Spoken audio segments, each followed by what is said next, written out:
Hello viewers, welcome to the Voice Show that is aired at Science TV, and I am your host Videlis Njoki, and this is my sign name. The Voice Show, we always share different stories on different topics, and today we have an amazing guest, but before that, always remember to watch The Voice Show at Science TV every Friday at 8 p.m. and we always have a repeat every Sunday at 8 p.m. You can also catch us on YouTube, and please, before that, please support us, comment, share, and you will see our interesting stories. Also, if you have interesting stories, always email me on my social media accounts. You'll get me on Facebook, on Twitter, as Videlis Njoki. I have an amazing guest today. Please introduce yourself. Tell us more about yourself. Hi everyone, my name is Aska Josephine, and this is my sign name. I am a deaf woman, and I am the founder of an organization called Federation of Deaf Women Empowerment Network Kenya, Fedwen, Kenya. We represent the interests of deaf women and girls. And besides that, my other name is Mama Deaf. I have so many acronyms that I've gotten from the deaf community, and I have accepted all of them, including Mama Deaf. Thank you. I was almost asking you, which other names do you have? But now, maybe you're not proud of it. But that aside, please, you have told us you work with Fedwen. You are the founder. Please, Aska, explain in brief, what is Fedwen and what kind of work do you do? Okay. Fedwen was formed to represent the voices of deaf women and girls. As I said before, we work on advocacy. We have an advocacy platform that we have created through Fedwen. As you see me, I'm not a young person anymore, but I am a mama. Now I am an older woman. So when I started Fedwen, deaf women did not have a voice. We would experience violence, we'd experience so many other challenges, but we did not have a platform where we could advocate for our issues. And at that time, I used to work at the Kenya National Association of the Deaf, which is the umbrella association for deaf organizations in Kenya, as we know. So my mandate was to serve deaf women, and also I was the regional coordinator, but many times I would sit and I would hear so many complaints from deaf women, children of deaf women, that maybe their husbands were not supporting them, they were being marginalized in their families. And when I tried to handle those issues, which deaf women would share with me, maybe between deaf women and hearing men, then I was allowed to go and advocate for that. But when it came to an issue between a deaf woman and a deaf man, then my boss felt no, because they wanted to protect the image of the two deaf people, particularly the deaf man. But I felt that if a mistake has been done, then we need to address it equally, be it from a deaf person to a deaf person or between a deaf person and a hearing person. I stood firm and demanded that deaf women needed to get justice for mistakes done to them, whichever mistake was done by a deaf man or a hearing man. But that platform was not there. So I decided to form a platform where we could voice our issues without limitations, and that's how I formed Fedwen. That's how Fedwen was born. Wow, that is interesting.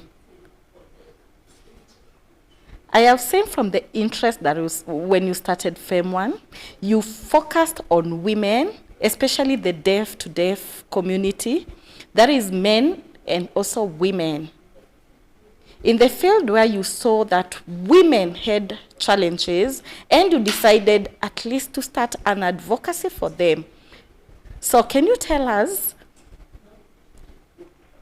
because you have now started your own organization, that is Fedwen, is it only for women alone? can you also tell us the boy child? Because, you know, in future, I might get a child who is a boy. So do you only focus on women? And what about the boy child? Because you need to also protect them. So as your organization, maybe you decided to be aside with KNAD, that is the umbrella body. So what we do as Fedwen, we realized that particularly gender-based violence cannot be achieved by women alone. For us to achieve equality in gender-based violence, then we need to bring the men in this table. We need to have discussions with them. We need to work with them. We need to work together. So now as we do our work, we don't only focus on deaf girl child or deaf women only. We also work with men and women because, as I have said, that, you know, for men, this is your sister. You need to protect her also. If you see a problem, maybe she has been violated, you need to stand up for them because these are our sisters. So you don't leave them to cry and suffer alone. You need to stand up for them. And even for the deaf women, we tell them that you need to understand your brothers, the deaf men, because not everybody reasons in the same way. When we work together, then we can all understand one another and live in harmony. So we do work with both men and women, the boy child and the girl child.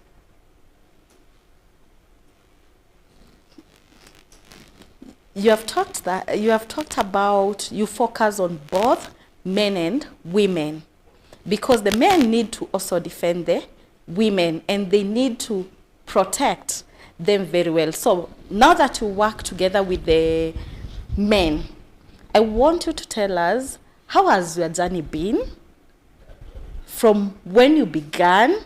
What really motivated you to start Fedwen? Or you can share a scenario where, or a scenario of what pushed you for you to start this journey from the time you founded Fedwen. You can also tell us, when did you start the organization? Okay, Fedwen was formed in 2008, and this was my brainchild. This was my baby. After I founded Fedwen, it happened that by bad luck, I had a road accident. As I was trying to make it work, I had a road accident and in the year 2009, and I lost my memory. So when I lost my memory, I became stuck. I became dormant for a while until the year 2011, when my memory started to come back, just bits by bits, and that's when I started working again. So in the year 2011, I wasn't very well, but I tried to make things progress because things have not been easy. You make one step forward, you make 3 steps back. So we used to have a room that I called my office that could only fit 1 chair. That is where I started. And as I say, that was not a failure, and failure was not in my list. It was not in my agenda. As much as I struggled, every day I told myself, ask her, you know, soldier on. One day, Fedwen will grow. We haven't had very many partners, but the pain from the deaf community, from deaf women, hearing about the rape cases, hearing about marital issues, for example, intimate partner violence, you know, be it by hearing men or deaf men. We would go to the police station, try and handle these cases, and many times you find that that husband who was hearing would become the sign language interpreter and we would lose. And that pained me so much. So I decided that if I close my office, who will advocate for these women? So I soldiered on. And there was a case where a deaf girl had been abandoned by her mother and she was living with her grandmother, and then she was sexually abused there. So the girl became pregnant, and when I came and tried to speak to the family that we need to arrest this man because this girl was a minor, and they told me to stay away from it. She chased me away with a panga.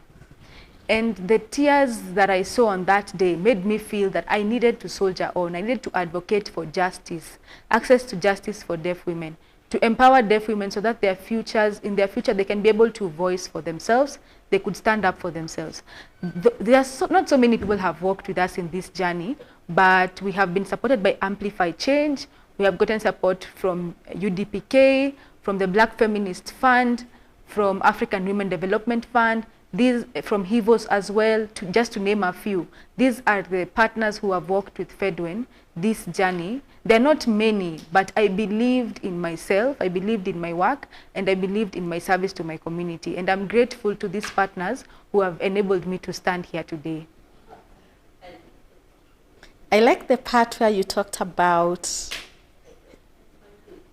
you have never failed and you have never given up. And I'm sorry to see that the challenges that you experienced, especially the accident that you had, I know it was not easy, but you tried to pick yourself up and to build what you really wanted and to fully achieve your goals. You have also mentioned that the situation where you have seen the gender-based violence happening to a girl, and then you go to a police station, and the same person who has abused this person is the same person who is a sign language interpreter. So, as far as you have shared this journey, which is the biggest gap that you have seen? Like communication access and also access to justice. So please tell us, as part of your organization, what are you doing to ensure that justice is achieved?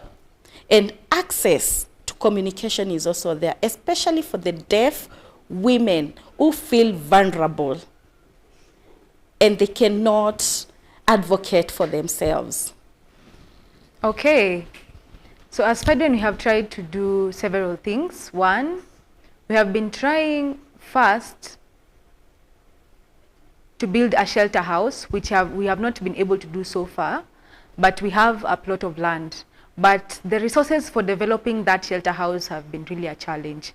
Why do we want a shelter house? Because we realize that after you have been violated, you're very vulnerable. And if I leave you in the same environment, then the problem persists. So you become hopeless, you give up. So we need to move them to another environment where they can access counseling, where they can be able to learn how to stand up for themselves, a different environment, so that these women can find themselves again.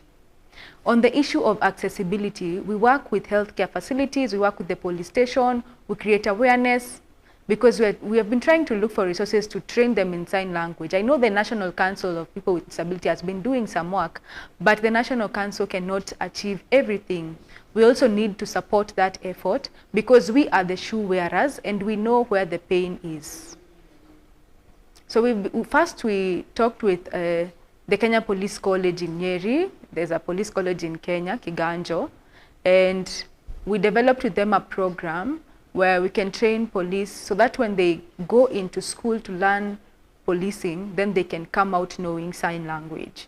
But the government system is very difficult to enter. It's very difficult to penetrate. So we have not been able to make much progress, but we also, we did not give up. We continue to do awareness so that we see avenues where we can involve them in sign language training. But what we are happy about is that a few police officers know sign language. Kenya is a big country. They cannot be able to cover the entire country. So we do try to improve that. And we also have online training for some service providers who we have worked with, and we are training them on sign language. So these are healthcare workers. We want them also to know the challenges that we experience, because many times they are willing, but the government system, you know, if you want to train them sign language, then it has to be a top-down approach. The approval needs to be given from the highest office. So that is also a challenge, but we have sat together and we have developed a curriculum, and this curriculum will be used to train healthcare workers on sign language. We are also involved in that process, so that when they are going to KMTC, the Kenya Medical Training College, then they can also learn sign language, which will help the deaf community to access healthcare services. Equally, with other people in society. It's a long journey. It will not happen tomorrow, but we are looking at the future of the deaf children in this country and what they can be able to access. So currently we can share our contacts so that anybody who has an issue can know how to resolve that and how we can be able to collaborate and work together. We also work with the Makadara Law Court. We have trained them. We have trained the pro bono officers, sorry, not the pro bono officers, but the probation officers.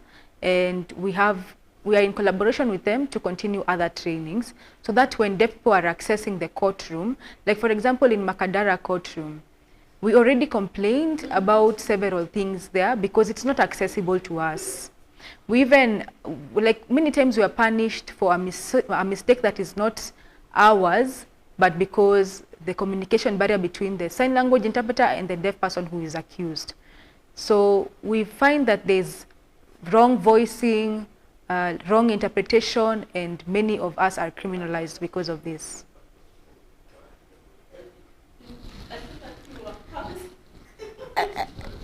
I feel like you'd never sleep. You have really been working day and night because you have said like it's not a one-day work. It's a progressive approach. Because sometimes you find there are so many barriers when it comes to the system. But before that, let's take a short break before we come and continue with our conversation with Madam Aska.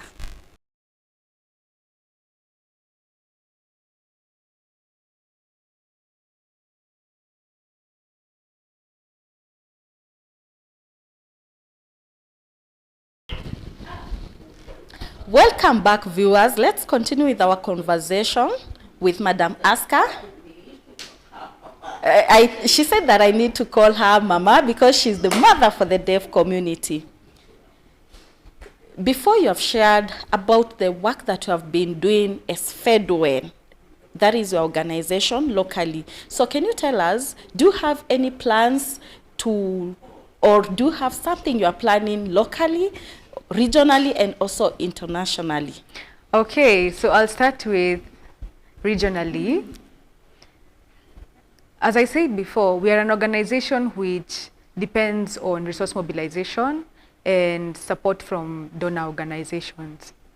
So we are planning with the Rwanda Deaf Association of Deaf Women, but we've been making some plans, but we have not been able to get some resources yet. But we are looking at how we can work with the East African region, including Rwanda and Congo. We have a network, we have a networking relationship, and we are having discussions with Tanzania, and we are hoping that we can be able to also work with them, including Uganda. So it's the East African region.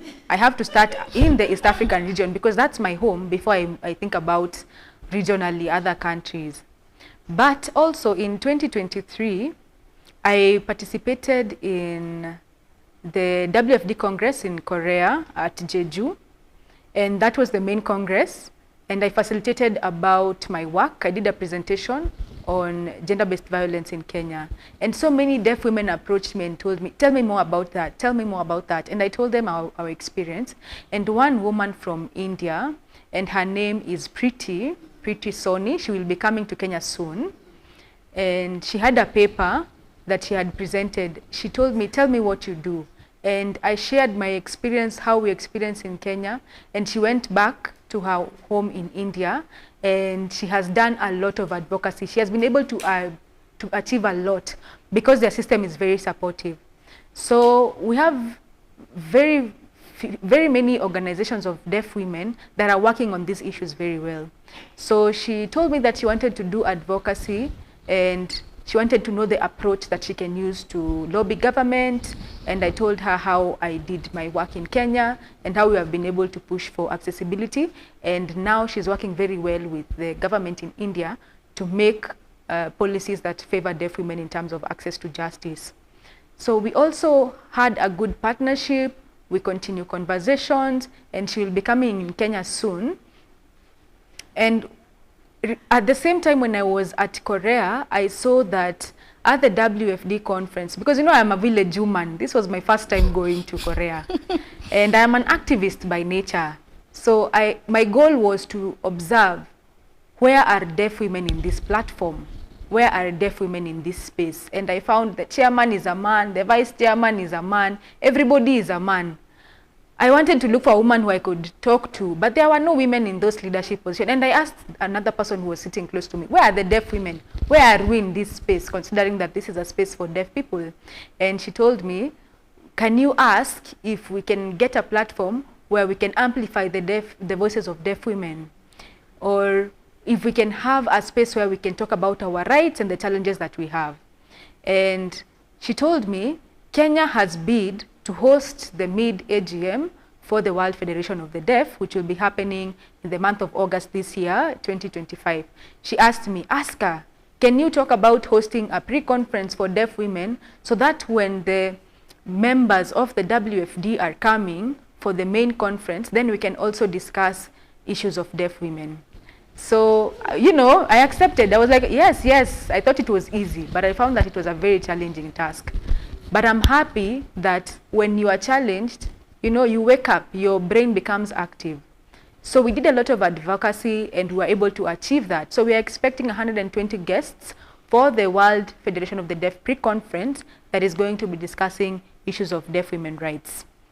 So this pre-conference is happening on 10th and 11th of August, and those who are participating in the pre-conference alone will be leaving on 12th.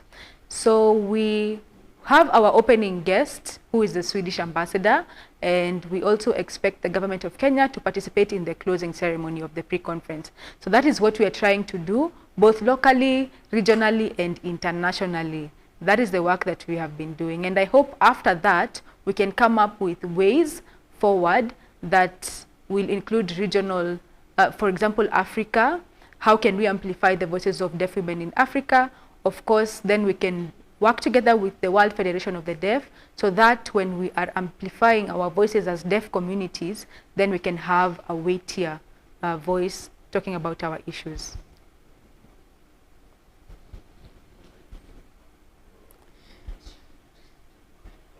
You have been given a platform that you are going to use very well. And it's good that you felt you are a strong woman and you can use this platform. And you decided to fold your sleeves and take it up.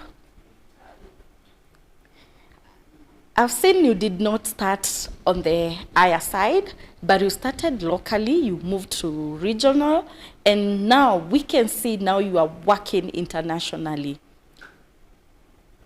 And I believe, as you have mentioned, that WFD, you have had conferences with women that you have participated, and you have the pre-conference that you are planning to have here in Kenya.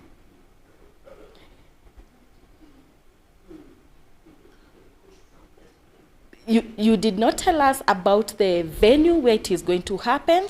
So can you please tell us about the venue so that for the viewers who are really motivated to attend the women conference can come and participate?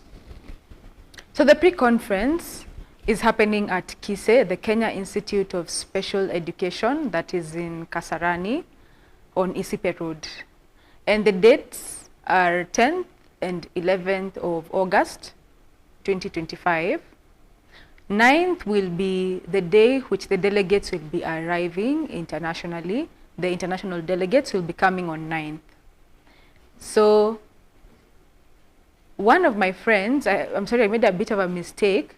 I met one friend this year when we were having the Global Disability Summit in Berlin.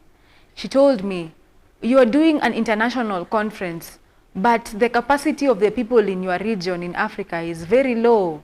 And I decided, okay, this WFD pre-conference that I am planning, after this event, we need to look for a way forward where now we can strengthen the capacities of our organizations that are led by deaf women regionally and locally. We need to strengthen the capacities of deaf women in leadership, because we see the people that are coming for this WFD pre-conference, are coming from all over the world. The World Federation of the Deaf has roughly 120 deaf organizations or deaf associations that are affiliated to them.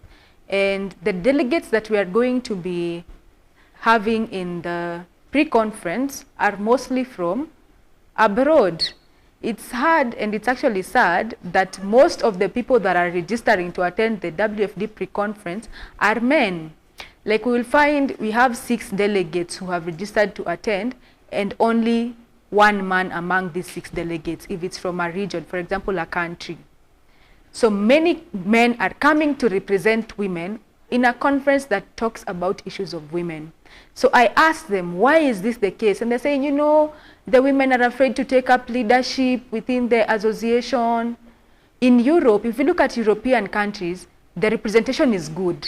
But in Africa, we have a very big problem. We are very male dominated. So in this conference, in this pre-conference, we want to strengthen the capacities of deaf women so that we stop shying away from leadership positions. We need to advocate to have positions within these deaf associations and not only stick with the associations of the deaf, but also in political leadership. We need to have deaf women participating. We see that we have very many disability movements, umbrella disability movements, and we always realize that deaf people are not represented. And if we have a deaf person, in those few cases, we don't have a deaf woman, which means that we need to lobby deaf women. We need to strengthen their capacity so that they stop fearing taking up leadership. So that is one of the agendas of this pre-conference, to see how we can strengthen the capacities and build the capacities of deaf women in leadership, so that when they go back home, they can advocate and even vie for these leadership positions in their countries. Nobody will articulate for you your issues as you would want. When you're struggling with your baby, you're the only one who knows the problem that you are facing. So that is our biggest goal with the pre-conference.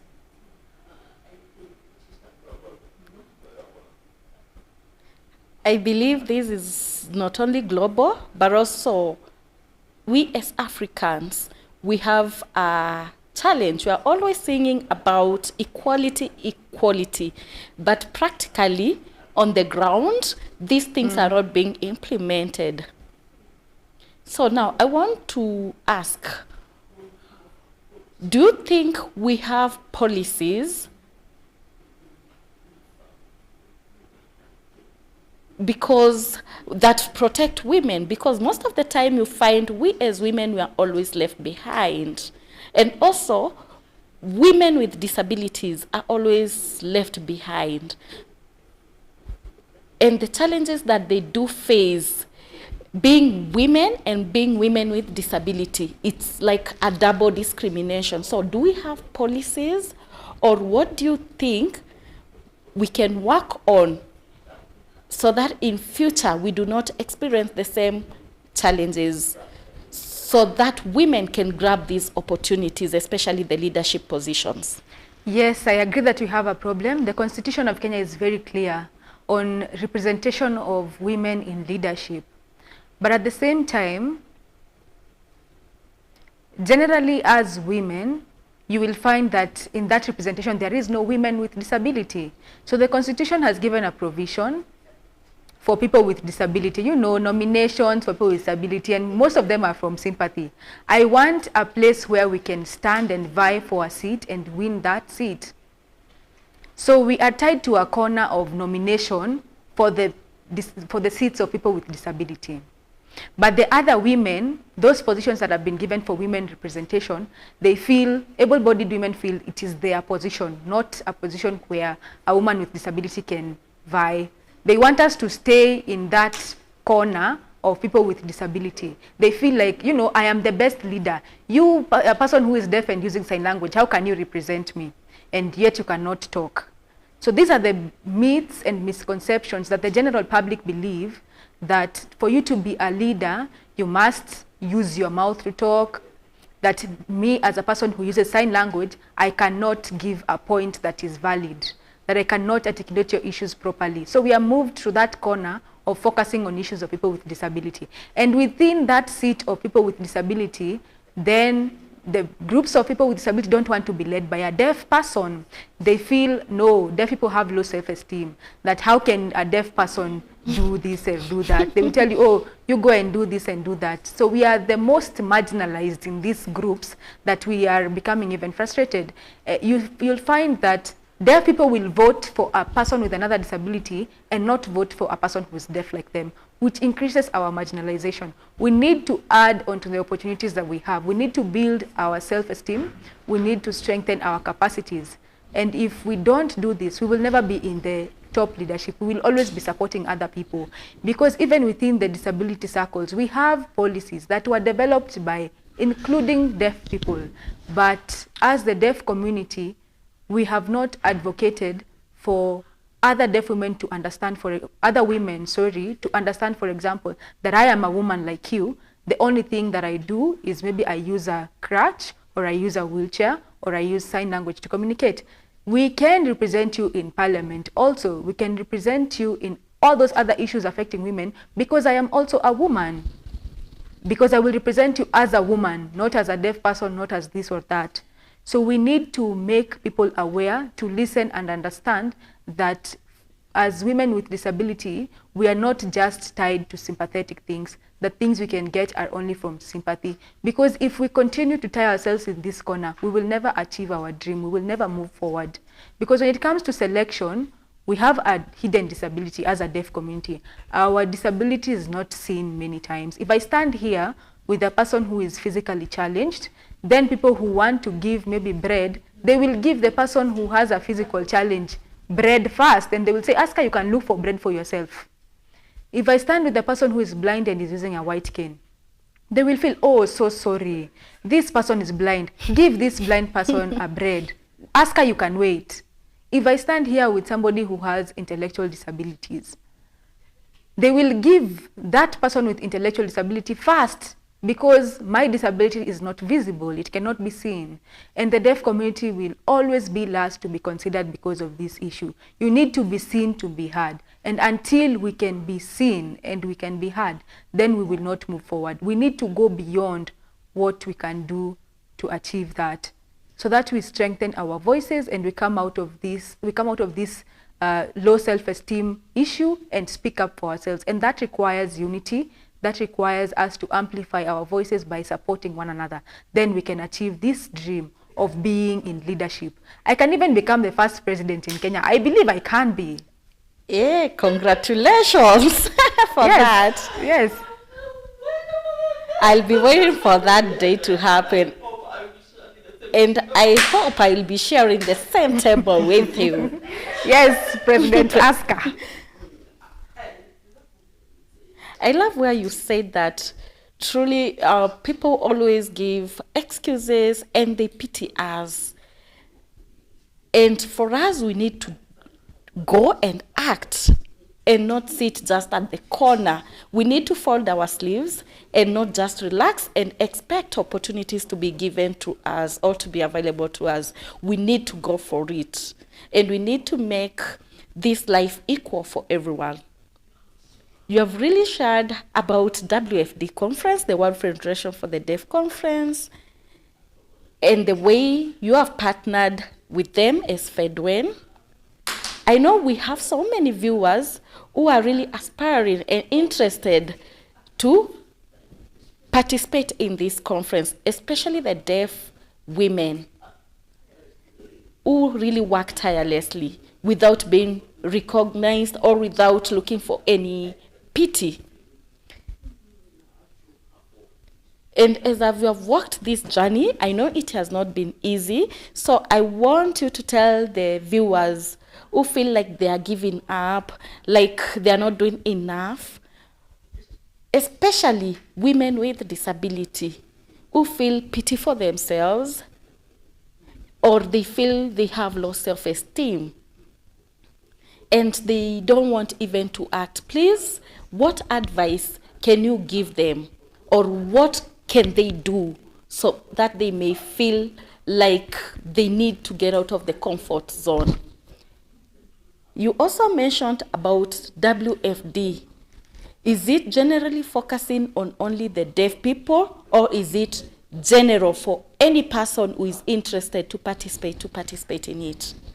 Okay, I'll start with the participation at the World Federation of the Deaf. I'll give a disclaimer that it is not free. You need to register to attend and you pay a fee. So if you're a deaf person, you register with 9,000 shillings, and it doesn't cover, this cost does not cover other costs. For example, travel and food and accommodation if you're coming from outside of Nairobi. But registration is online at 9,000 Kenya shillings at the 5th wfdconference.org. So you will find the pre-conference drop down, and you will find it there, the registration process, and then you can register. Second,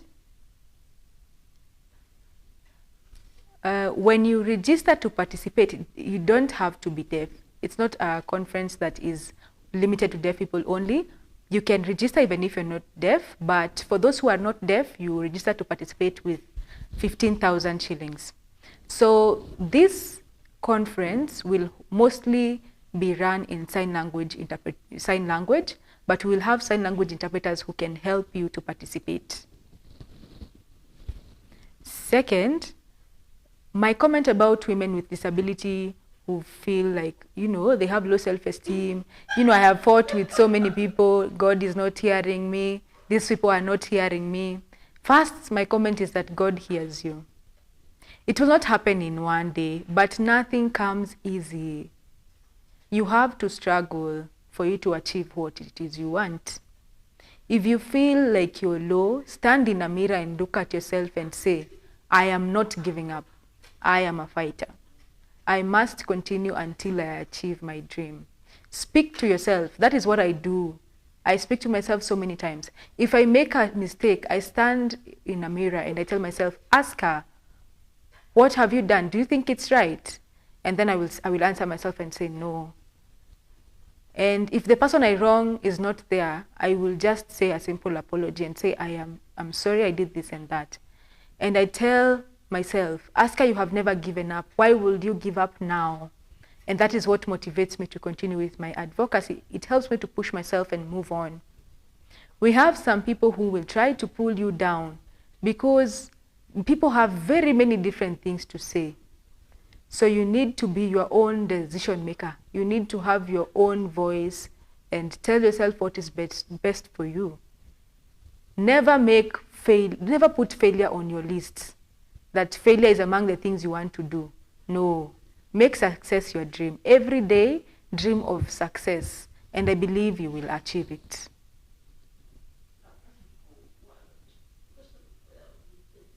Especially where we talk about never, even if you fail as many times, do not fear. Have a conversation with yourself. And this has really helped a lot. Especially when you feel you have not done enough, always stay strong and try again. Face your fears. You can also face a mirror and see if there's any change that has come and say you can. This is the end of our show, and see you in our next show. Bye-bye. Bye-bye.